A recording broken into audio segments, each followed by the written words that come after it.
ya. Sawit apalagi. Terus ada PeopleSoft. PeopleSoft ini jarang orang Indonesia, orang luar yang biasa pakai ini. Terus ada Oracle, Indonesia. Banyak orang Indonesia pakai Oracle. Terus yang satu lagi BAN, B-A-A-N. Nah,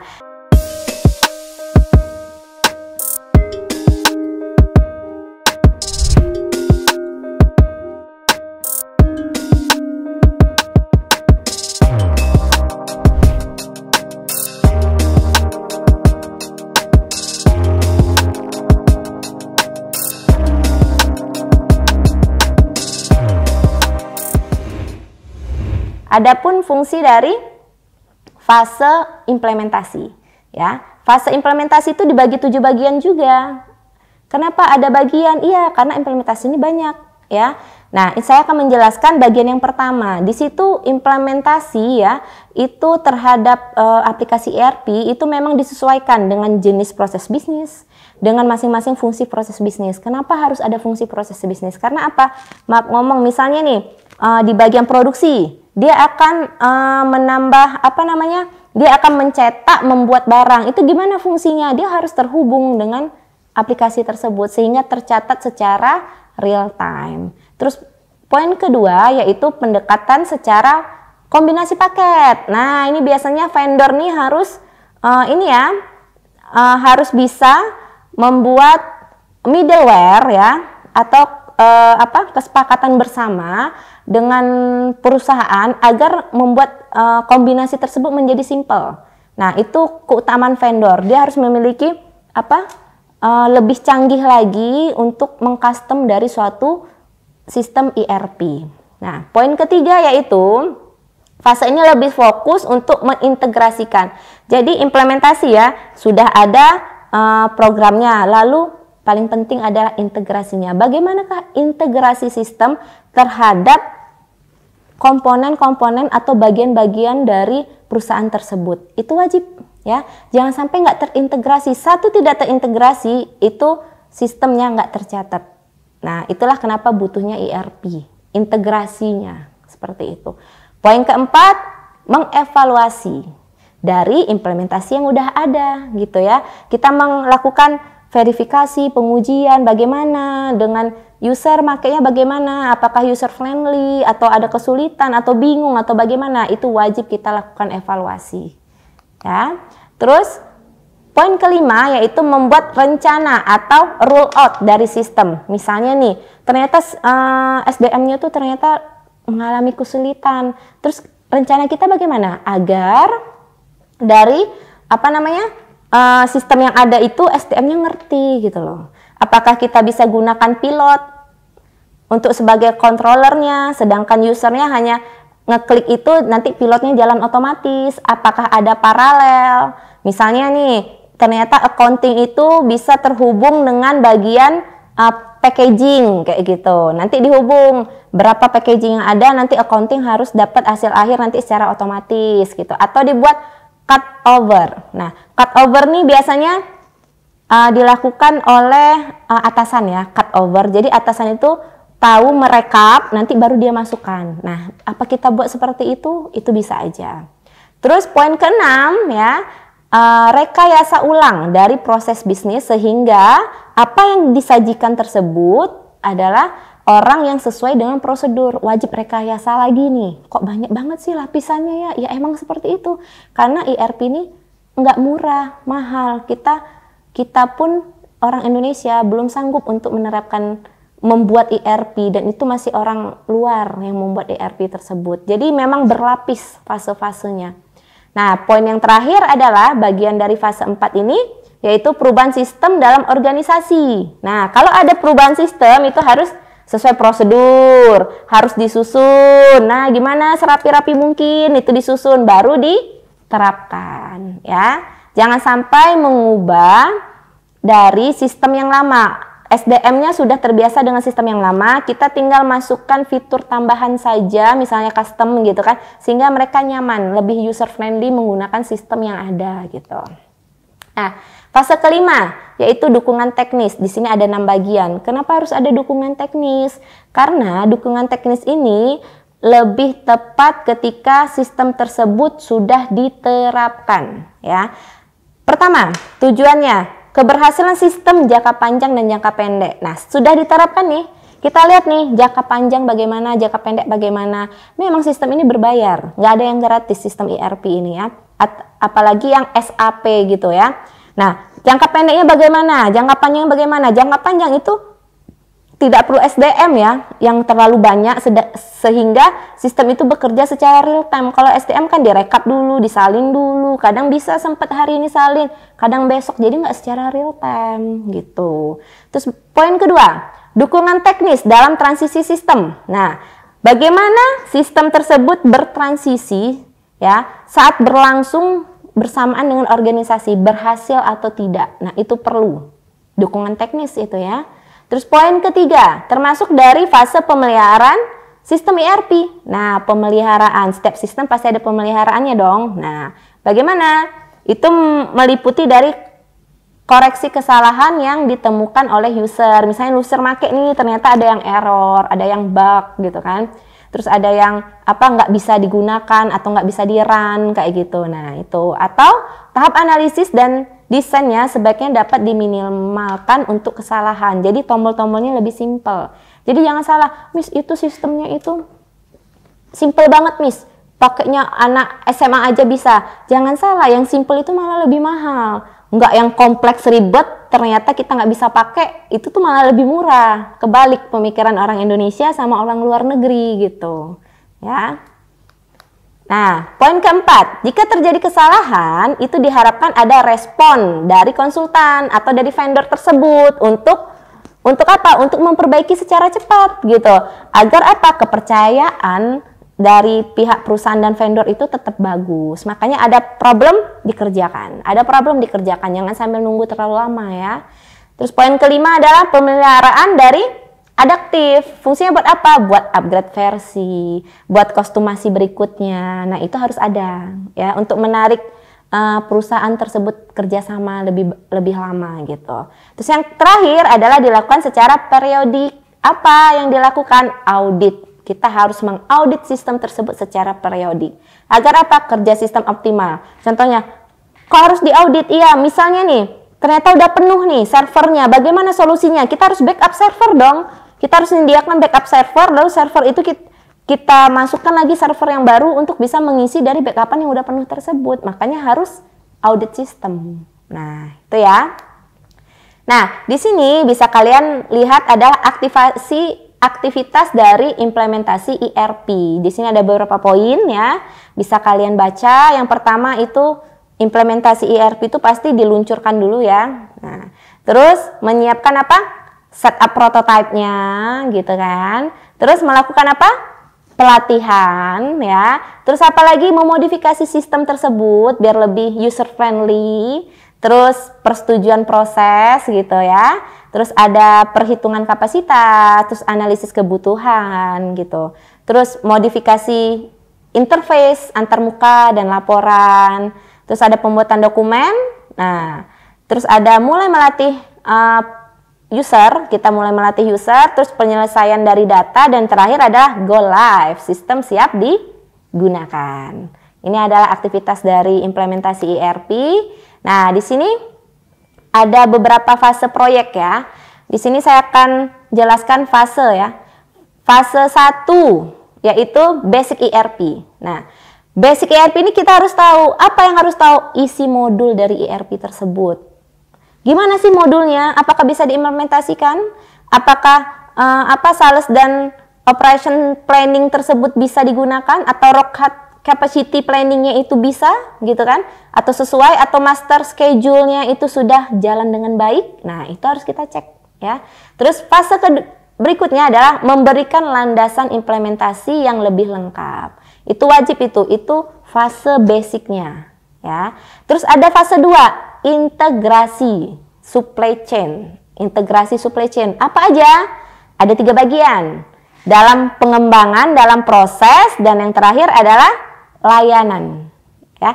Apa sih pengembangan itu? Pengembangan itu kita harus tahu rantai pasok hilir ke hulu atau hulu ke hilir. Kita harus tahu supply chain-nya bagaimana. Terus prosesnya itu meliputi apa aja? Proses pengadaan, proses pembuatan, proses packaging, terus proses marketing gitu kan. Dan terakhir adalah proses supplier menggunakan teknologi tersebut. Nah, itu adalah proses dari Proses dari pengadaan, proses dari fase proyek tersebut. Nah, dan yang terakhir adalah layanan. Bagaimana si pembuat ERP ini memberi layanan secara bagus terhadap proyeknya. Nah, itu paling penting. Dan terakhir adalah ada 3 fase ya. Itu tentang perluasan dan pengembangan untuk membentuk strategi perusahaan. Nah, oke, kita lanjut di fase ketiga, yaitu tentang perluasan dan pengembangan dari mendukung strategi perusahaan. Kenapa perlu fase ketiga? Penting itu, karena apa? Perusahaan pasti itu akan besar ya. Misalnya dari yang kecil pasti itu akan besar. Nggak mungkin nggak akan besar perusahaan, kecuali dia bangkrut ya. Nah, perusahaan itu memiliki kemampuan organisasi yang bagus. Jadi, relasi-relasi organisasinya ini bagus nih. Nah, sehingga perusahaan itu tumbuh dengan baik dan sempurna. Nah, makanya perusahaan yang sudah sempurna atau banyak digunakan, misalnya se-Indonesia gitu, telah menerapkan atau menggunakan perusahaan tersebut, makanya itu dibutuhkan dari sistem ERP gitu. Nah, poin berikutnya yaitu pengembangan itu dapat meliputi dari implementasi fitur simulasi atau advance gitu kan, terus planning sistemnya. Nah, pengembangannya harus meliputi itu ya. Terus ada sistem eksekusi manufakturnya. Nah, manufaktur ini paling penting, apalagi dalam perusahaan jual beli makanan ya, makanan, minuman, rokok, minyak, bahan pangan. Nah, itu paling penting manufaktur ini. Karena tercatatnya barang keluar, barang masuk itu di situ. Ya, jangan sampai selisih satu aja namanya perusahaan, mereka akan akan mengalami rugi, kecuali cacat produksi itu baru dibuang seperti itu. Terus ada peningkatan pengembangan dari sistem rating supplier. Nah, itu wajib itu kita lakukan pengembangan. Itu poin-poin yang wajib kita lakukan dalam pengembangan.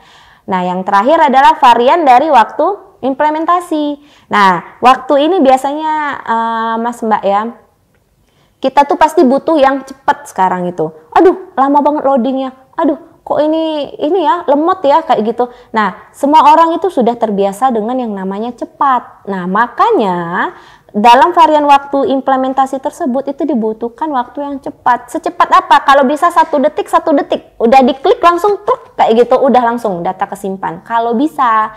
Cuman sistem ini kan dibuat manusia. Jadi ada batasannya. Misalnya data yang terlalu banyak kita nunggu beberapa menit. Misalnya kalau cuma 1 ya bisa 1 detik kayak gitu. Jadi nggak ada yang instan sesuai dengan data yang kita inputkan. Nah, makanya dibutuhkan ini nih, bermain waktu nih. Biasanya ya, kalau orang yang pintar dagang, pintar jual beli, dia itu waktu adalah uang gitu. Semakin cepat waktunya itu dia bergerak, itu semakin banyak menghasilkan uang kayak gitu. Nah, begitu juga aplikasi ini, biasanya kebanyakan memang orang perusahaan-perusahaan Cina yang mampu membeli ini, karena dia pasti meyakinkan keuntungan itu akan tercatat secara real time dan saya akan tahu laba yang akan saya dapatkan hari ini juga kayak gitu. Nah, makanya lebih banyak perusahaan-perusahaan besar, apalagi yang 9 naga itu pasti dia menggunakan ini. Nah, ini ya variasi waktu. Nah, waktu itu biasanya saya agak jelasin sedikit. Dalam 1 tahun itu biasanya dari server itu dengan hasil produksi yang banyak, itu biasanya dalam 1 tahun itu agak lemot atau agak penuh. Makanya diperlukan sumber daya atau organisasi atau proyek itu dianalisis lagi, diaudit kembali. Nah, makanya orang itu suka yang cepat, tapi butuh cepat itu ada proses, ada tahapannya, butuh orang yang ahli. Nah, itu variasi dari waktu. Nah, ini ya, berikutnya. Ini tentang isunya penting dalam mempengaruhi waktu perencanaan. Nah, ini ya, 3 poin ini, 3 poin ini ya, itu sangat riskan banget. Kenapa riskan? Disinilah orang percaya dengan kita atau enggak gitu. Ya, poin yang pertama, konsisten dalam ruang lingkup.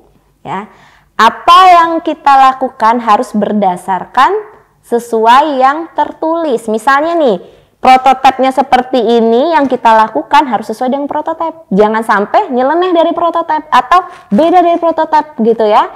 Nah, fase-fase berikutnya itu harus terurut. Nah, itu konsisten. Namanya konsisten itu continue seperti itu, stabil. Nah, itu poin pertama. Yang kedua, tersedianya cukup waktu untuk mempelajari ERP dan pernyataan visi ingin mencapai tujuan. Nah, waktu kita itu ketika kita ingin kerjasama atau melakukan pembuatan vendor perencanaan, kita tuh harus tahu nih, apa visi dari perusahaan tersebut. Ya, tujuannya apa yang diperoleh. Nah, ketika kita sudah tahu itu, ketika kita ketemu dan ingin melakukan perencanaan pembuatan ERP, kita udah tahu nih, oh perusahaannya bergerak di bidang ini, dia pakai ini, membutuhkan seperti ini, sehingga secara real time dan kita bisa kerjasama dengan baik. Kita harus tahu itu, ya. Itu poin paling penting.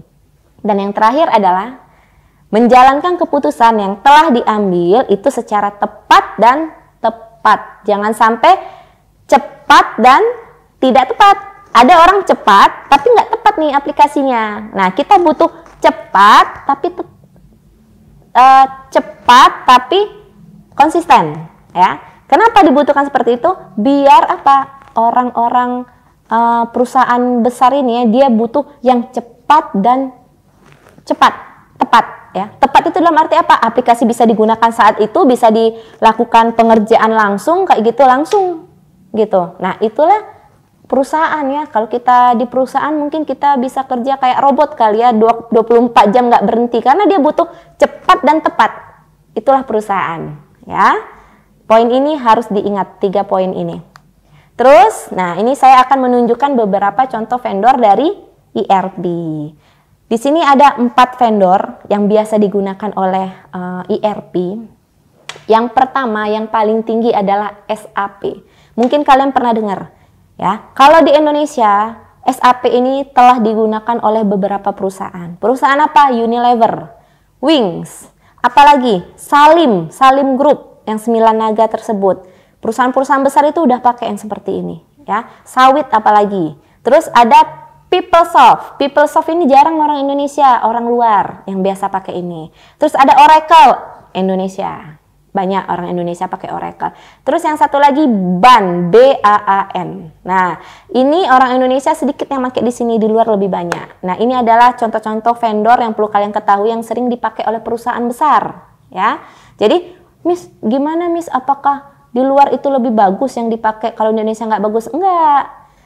Ini bagus semua, tapi tergantung ini loh. Orang Indonesia ini kan kenyamanan pakai aplikasi gitu kan, user friendly nggak, gampang nggak, atau bagaimana? Ini adalah pilihannya. Kalau misalnya nyaman pakai PeopleSoft, orang Indonesia nggak apa-apa gitu, nggak harus SAP gitu. Tapi ingat, semuanya ini berbayar, nggak ada yang gratis, ya. Berbayar. Untuk satu akun aja kita harus bayar kalau pakai SAP. Misalnya nih, untuk mendapatkan satu akun, kita harus bayar 15 juta satu akun. Makanya orang perusahaan itu, satu akun tuh sering dipakai oleh beberapa orang gitu.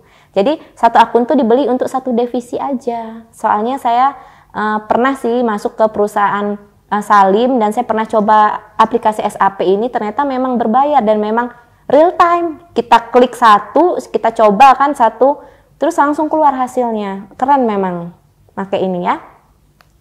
Nah, ini ada beberapa isi modul dari SAP ya.